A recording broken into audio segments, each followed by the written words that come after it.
Assalamualaikum warahmatullahi wabarakatuh. Perkenalkan, nama saya Bagus Prayogi dari kelas Ekonomi Syariah 3. Mengenai penjelasan atau pemaparan dari Bapak dari video YouTube tersebut, saya akan coba menanggapi hal tersebut. Mengenai atau tema utamanya adalah ekonomi tertutup tanpa kebijakan pemerintah. Pertama, kita masuk kepada definisi atau pengertian dari ekonomi tertutup tanpa kebijakan pemerintah. Apa sih definisi dari ekonomi tertutup tanpa kebijakan pemerintah? Adalah perekonomian yang tidak mengandalkan ekspor dan impor, melainkan mereka lebih mengandalkan kepada sistem produksinya sendiri dan juga konsumsinya sendiri. Artinya apa? Negara atau suatu negara yang menganut kepada ekonomi tertutup tanpa kebijakan pemerintah itu, apabila mereka mengalami kelebihan produk, mereka tidak akan mengekspor produk tersebut. Namun juga dengan apabila mereka kekurangan produk, mereka juga tidak akan mengimpor produk tersebut gitu. Tetapi mereka lebih mengandalkan kepada sistem produksinya sendiri dan juga konsumsinya sendiri. Jadi apa yang diproduksi oleh negara tersebut juga dikonsumsi oleh negara tersebut itu sendiri, yang menganut kepada ekonomi tertutup tanpa kebijakan pemerintah. Dari sini dapat dilihat bahwa konsep dari ekonomi tertutup tanpa kebijakan pemerintah memberikan kebebasan kepada masyarakatnya untuk memproduksi apapun begitu. Yang selanjutnya, bahwa pemerintah juga tidak memberikan subsidi kepada masyarakatnya untuk menambah jumlah produksi atau mengurangi jumlah produksi, dan pemerintah juga tidak memungut pajak kepada masyarakatnya begitu. Jadi meskipun dalam kenyataannya bahwa tidak ada negara yang menganut pada sistem ekonomi tertutup, tapi kita perlu mempelajarinya secara teoritis. Kesimpulan dari definisi tersebut adalah bahwa yang pertama, ekonomi tertutup tanpa kebijakan pemerintah itu tidak mengandalkan sisi ekspor dan impor, tetapi dia mengandalkan kepada sistem produksinya sendiri. Yang kedua, pemerintah itu memberikan kebebasan seluas-luasnya kepada masyarakat untuk memproduksi atau produksi produknya sendiri. Yang selanjutnya, pemerintah juga tidak akan memberikan substitusi kepada masyarakat untuk memproduksi produknya sendiri. Jadi setiap permasalahan itu diselesaikan oleh masyarakatnya sendiri atau perusahaan yang bersangkutan begitu. Selanjutnya, pemerintah juga tidak memungut pajak dari apa keuntungan dari sistem dari produksi dari masyarakatnya itu sendiri begitu. Selanjutnya kita masuk kepada ciri-ciri dari ekonomi tertutup tanpa kebijakan pemerintah. Yang pertama, sektor-sektor perusahaan dari ekonomi tertutup itu mendapat pendapatan atau ingin sektor perusahaan itu mendapat stimulus dari atau faktor-faktor produksi dari rumah tangga konsumsi gitu.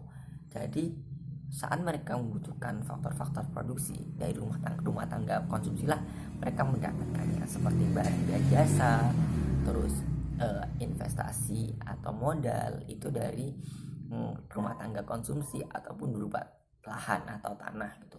Yang kedua, pendapatan dari rumah tangga konsumsi itu berasal dari apa yang mereka keluarkan kepada rumah tangga si produksi. Misalnya pendapatan seperti mereka bekerja itu mendapatkan gaji.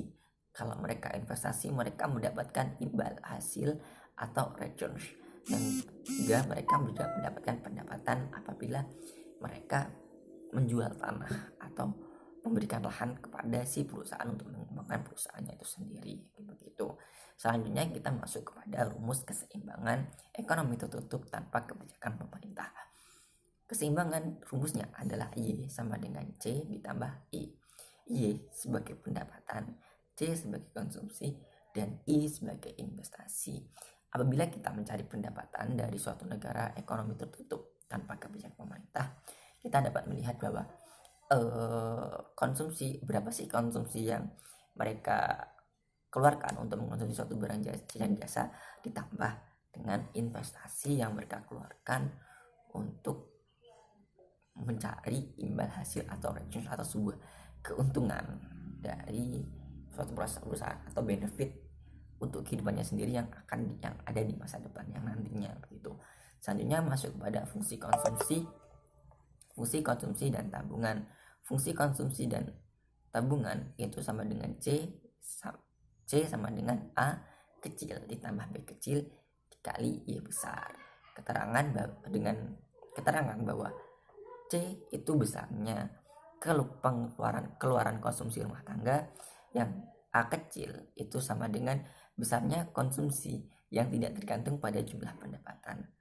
C besarnya keluaran konsumsi rumah tangga. Jadi untuk C itu berapa sih pengeluaran yang dikeluarkan rumah tangga untuk mengkonsumsi suatu barang atau jasa dan juga tabungan. Yang A itu besarnya konsumsi yang tidak tergantung pada jumlah pendapatan. Apa sih maksudnya gitu? Besarnya konsumsi yang tidak tergantung pada jumlah pendapatan seperti misal makan tidak bergantung pada jumlah pendapatan.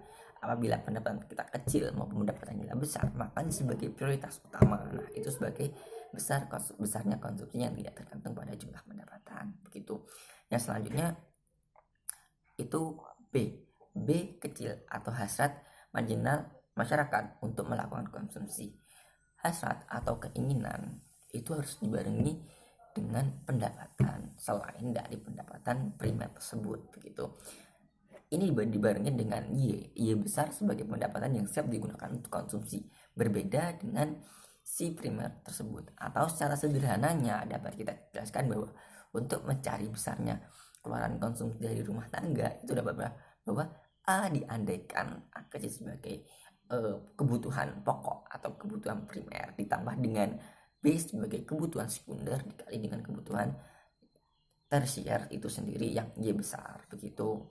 Selanjutnya fungsi konsumsi dan tabungan dalam konvensional. Menurut Franco Modigliani bahwa C sama dengan W ditambah RY atau T. C sebagai besarnya keluaran konsumsi rumah tangga sama dengan W kekayaan ditambah dengan masa penuh dikali dengan pendapatan, atau boleh dikatakan bahwa W sebagai kekayaan ditambah dengan periode lama hidup begitu. Selanjutnya fungsi konsumsi dan tabungan dalam syariah.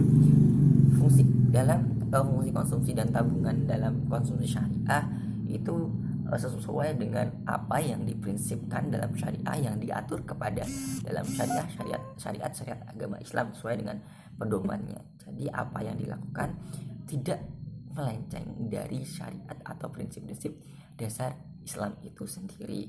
Jadi rumusnya apa? Dari Frank Gehry menjelaskan bahwa rumus dari fungsi konsumsi dan tabungan dalam Islam sama dengan C aksen sama dengan A0 ditambah AU ditambah dengan IU begitu. Untuk fungsi konsumsi, untuk fungsi investasi pada syariah itu berbeda dengan konvensional. Fungsi investasi pada syariah itu lebih kepada mudharabah atau pembagian hasil satu dengan yang lain. Sedangkan pada konvensional itu suku bunga. Apabila suku bunga itu naik, maka investasi yang dikeluarkan oleh si rumah tangga konsumsi juga ikut naik, dan juga pengembalian atau returns itu juga naik sesuai dengan apa yang mereka keluarkan dari untuk investasi hal tersebut. Mungkin hanya itu dari saya yang dapat saya jelaskan. Kalau ada salah kata saya mohon maaf. Mungkin hanya itu. Sekian, terima kasih. Wassalamualaikum warahmatullahi wabarakatuh.